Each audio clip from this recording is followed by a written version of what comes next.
Assalamualaikum warahmatullahi wabarakatuh. Saya Fajar Arum Setiati dengan NIM 212141020 dari Program Studi Manajemen Zakat dan Wakaf Fakultas Syariah UIN Raden Mas Said Surakarta. Di sini saya akan menjelaskan tentang metodologi studi Islam. Jadi yang pertama ada pengertian metode. Metode itu berasal dari kata meta atau hodos yang berarti sepanjang, melewati jalan atau cara, sedangkan logos yang berarti ilmu. Jadi metode adalah suatu ilmu atau cara atau langkah-langkah yang ditempuh dalam suatu disiplin tertentu untuk mencapai tujuan tertentu. Pengertian studi Islam.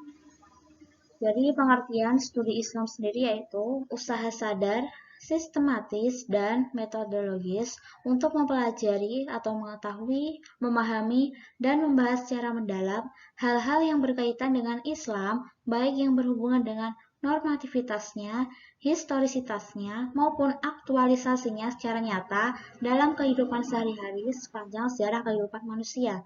Jadi studi Islam ini adalah usaha untuk mempelajari atau mengetahui, memahami, dan bahas secara mendalam hal-hal yang berkaitan dengan Islam secara nyata dalam kehidupan sehari-hari sepanjang sejarah kehidupan manusia.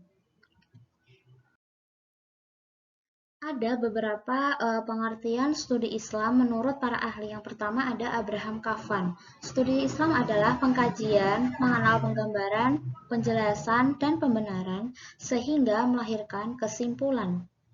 Yang kedua ada dari Muhammad Yatimi Abdullah. Suatu ilmu yang memberi pengajaran tentang sistem dan langkah-langkah yang harus ditempuh dalam mencapai suatu penyelidikan keilmuan. Jadi menurut Muhammad Yatimi Abdullah ini yaitu ilmu yang memberikan pengajaran tentang cara yang harus ditempuh untuk mencapai suatu tujuan tersebut. Ada beberapa tujuan metodologi studi Islam. Yang pertama yaitu mempelajari secara mendalam tentang hakikat agama Islam atau tauhid dan bagaimana posisinya dan hubungannya dengan agama lain dalam kehidupan budaya manusia. Jadi tujuannya ini adalah mempelajari secara mendalam tentang hakikat agama Islam atau tauhid dan bagaimana sih posisinya dan hubungannya dengan agama lain dalam kehidupan masyarakat. Yang kedua, mempelajari secara mendalam sumber dasar ajaran agama dan bagaimana aktualisasinya dalam sepanjang sejarah.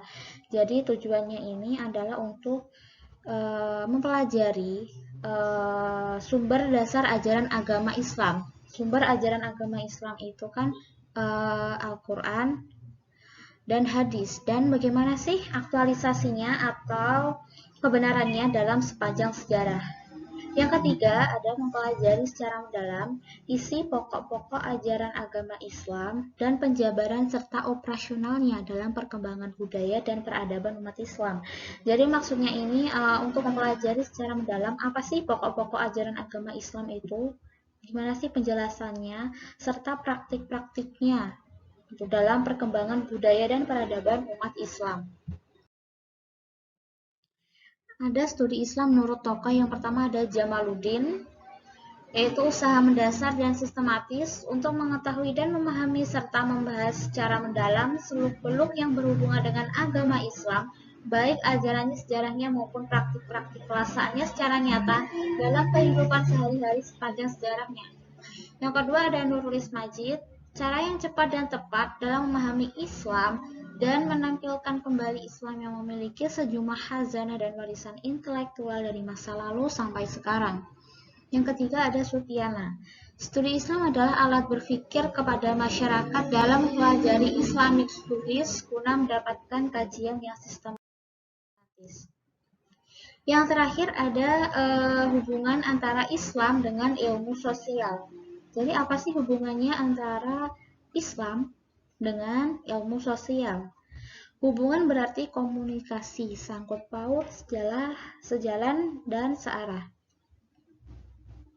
Agama secara sempit berarti undang-undang atau hukum. Ilmu pengetahuan secara bahasa yaitu seperangkat ilmu yang tersusun secara sistematis dan dapat dimanfaatkan semua orang. Ilmu sosial adalah ilmu yang berhubungan dengan kegiatan sosial kemasyarakatan.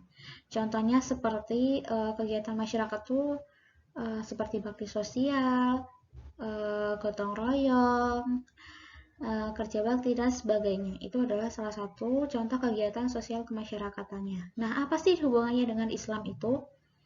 Jadi hubungannya dalam Islam itu yang pertama adalah ajaran Islam di bidang ilmu sosial itu termasuk yang paling menonjol karena pada dasarnya agama Islam itu ditujukan untuk kesejahteraan manusia. Jadi dalam ilmu sosial ini, Islam itu dituntut untuk menjunjung tinggi sifat tolong-menolong, saling menasehati tentang hak dan kesabaran, kesetiakawanan, kesamaan derajat, tenang rasa, dan kebersamaan. Jadi hubungannya itu. Jadi ilmu sosial dengan Islam itu ada hubungannya. Salah satunya itu tadi. Oke, terima kasih. Mungkin itu sekian penjelasan tentang seputar metodologi studi Islam dari saya. Kurang lebihnya mohon maaf. Wassalamualaikum warahmatullahi wabarakatuh.